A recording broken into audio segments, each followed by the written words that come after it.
Welcome to my search strategy presentation. First off, I developed a PICO table. To do this, I considered the key factors of the clinical scenario. I highlighted them here. You may notice that there is a number at the top right-hand corner of this slide. This is in reference to the 5-step evidence-based practice process. In this slideshow, I will be performing 3 of these steps. The first, ask; the second, acquire; and the third, appraise. I then extracted the key info, and here is the table that I developed from the key info. So our population is elderly persons with Parkinson's disease.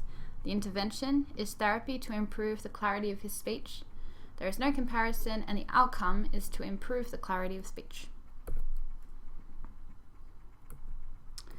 A question becomes, in elderly adults with Parkinson's disease, is speech therapy for intelligibility effective for improving the clarity of speech? Here is a table with the search terms that I'll be using in my search strategy. I've not included a comparison therapy, as you can see here, as I want to include all kinds of comparison therapies, including no treatment and placebo. This slide is in reference to Boolean operators that I will be using in my searches. To combine the elements of the PICO table, the Boolean operator AND is used to ensure that at least one term from each of the PICO elements is used. So one from population, one from intervention, one from outcome. For synonyms in the search strategy under each element of the PICO table, whether it be population, intervention, or outcome, the Boolean operator OR is used. So it's Parkinson's disease, or Parkinson's disease, or Parkinson's. This slide is in reference to truncations. I use truncations to maximize my relevant search terms in the keyword search. For example, I've entered speech intelligible with a truncation, and this is to ensure that terms such as speech intelligible and speech intelligibility are included. This slide is just in reference to wildcards. Wildcards are a search enhancer that are used when there might be different spellings for the same term. As I found no alternate spellings in my preliminary searches when I was developing this table, using LibGuides and Google Scholar to find different terms, different synonymous terms, I haven't used any wildcards in this search strategy.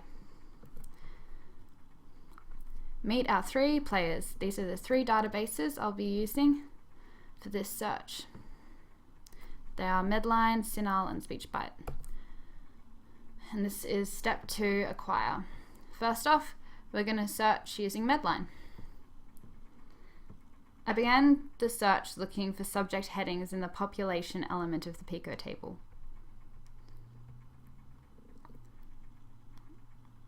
This search gave me only one relevant subject heading, so I included all subheadings and exploded. This ensures that records that list Parkinson's disease are retrieved. As you can see, the database suggested that Parkinson's disease be used in a keyword search, and this is what we're about to do next. So we typed in all of the keywords and linked them by the Boolean operator OR. Now we want to combine the keyword and keyword search and the subject heading search. And we do this by using the Boolean operator OR to ensure that all synonymous terms for our population are included in this search. We use the same process for intervention. We search subject headings, then we do a keyword search, and then we combine them. We do the same for outcome. Do a subject heading search, a keyword search, and then we combine them with the Boolean operator OR. The last step before limiting the search is to combine all of the elements of PICO. We do this with the Boolean operator AND. So we combine the population concept with the intervention concept with the outcome concept.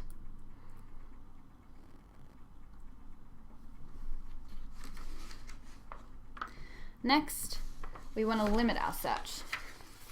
This allows us to include the important PICO elements that we've identified in our table before, such as the age of the gentleman, so that we can just make sure that we've only got relevant articles coming up.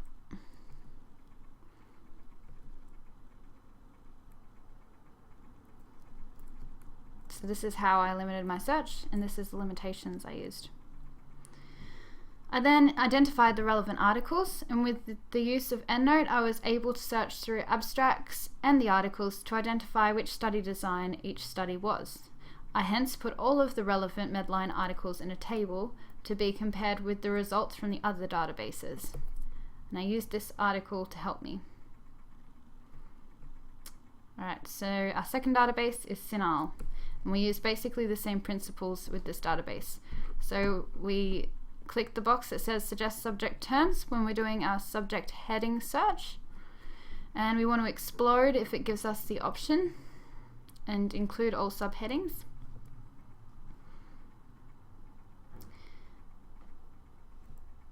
Keywords are just typed into the search engine. No need to tick the suggest subject terms box. We then combine the subject heading and the keyword search with the Boolean operator OR, as is seen here. We do the same for intervention and the same for outcome. The last step before limiting the search is combining all the elements of PICO. Again, this is done by the use of the Boolean operator AND. So we combine population with intervention with outcome with AND. We end up with these results. Then, next, we want to limit our search. So we click on Edit, and it'll take us up to something that looks like this. The limiters we chose were studies in the English language, to exclude Medline articles as we've already done a Medline search, and studies on humans. Brought up a list of articles, and I searched through to see which were relevant.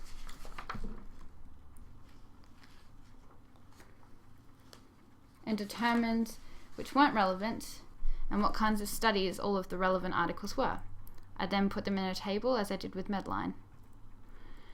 For example, when I was looking for study designs, I would look for buzzwords. So for a randomized control trial, I might see buzzwords such as randomization or control, or that it was a prospective study. Our third database. This is just using drop-down boxes for our search. So the first thing I did was I selected the heading speech and the subheading articulation as a speech pathology practice area. I chose speech, articulation, or phonological therapy as a type of intervention. And for the population, I chose persons with degenerative disorders and diseases, and the age group, which was adults. As we know, our population was elderly adults with Parkinson's, and they both fall under these two categories.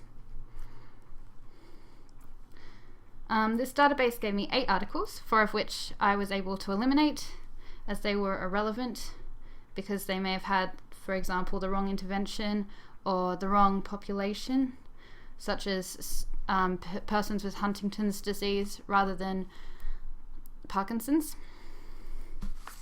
If I did want to look at the abstract, I followed the following steps. I ticked this box and clicked on Show Selected Articles.